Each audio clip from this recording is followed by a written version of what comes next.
Salut à vous pauvres mortels. Si on se retrouve aujourd'hui, c'est pour parler d'une anecdote méconnue qui concerne le roi des comics, Jack Kirby. Alors bien sûr, vous avez tous déjà au moins une fois entendu le nom de Jack Kirby, co-créateur de Captain America avec Joe Simon et de la quasi-totalité de l'univers Marvel avec Stan Lee et Steve Ditko. Mais saviez-vous que Jack Kirby a indirectement participé à la fuite de 6 diplomates américains durant la crise iranienne de 1979? Il faut tout d'abord remettre les choses dans leur contexte. Après une carrière bien remplie chez Timely Comics, Marvel puis DC, Jack Kirby s'éloigne définitivement des grosses maisons d'édition en 1978, principalement parce qu'il leur reproche leur manque de reconnaissance et leur gestion de la propriété intellectuelle.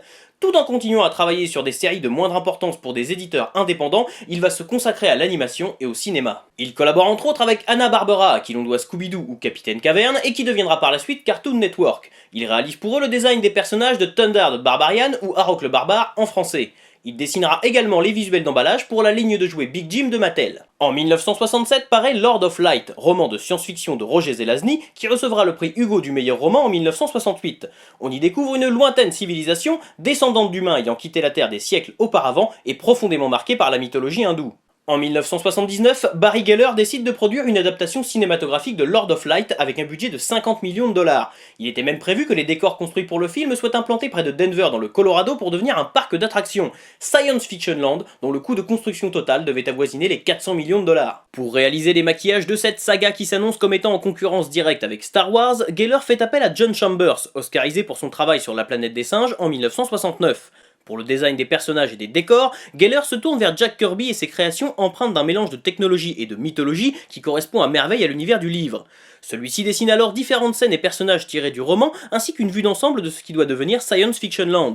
Malheureusement, suite à des problèmes d'ordre juridique, le projet ne fut jamais financé et le scénario et les différents travaux de développement furent alors mis de côté. En novembre 1979, une crise éclate entre les États-Unis et l'Iran. L'ambassade des États-Unis à Téhéran est prise d'assaut par les manifestants et plus d'une cinquantaine de diplomates américains sont retenus en otage pendant 444 jours. Seulement 6 des employés parviennent à fuir, et après plusieurs jours passés à chercher un endroit où ils seraient en sécurité, ils trouvent refuge à l'ambassade du Canada. La CIA charge alors Tony Mendez, expert en exfiltration, de monter une opération afin de venir en aide à ses compatriotes et leur faire quitter le territoire iranien en toute sécurité. Au fil des discussions ressort alors une idée saugrenue, faire passer les 6 Américains pour une équipe de tournage canadienne venue faire des repérages en Iran. Tony Mendez contacte alors John Chambers, qui depuis la fin des années 70 réalise en secret des kits de maquillage pour les agents de la CIA. Chambers dit alors à Mendez qu'il a sous la main un film prêt à être tourné, avec un scénario et de nombreux dessins qui fleurent bon l'Orient. C'est la couverture idéale pour faire sortir les diplomates du pays, des Canadiens en manque d'exotisme venus chercher leur paysage de science-fiction en Iran. Les deux compères iront jusqu'à créer une fausse boîte de production, avec fausse carte de visite, fausses affiches de films, fausses annonces dans la presse,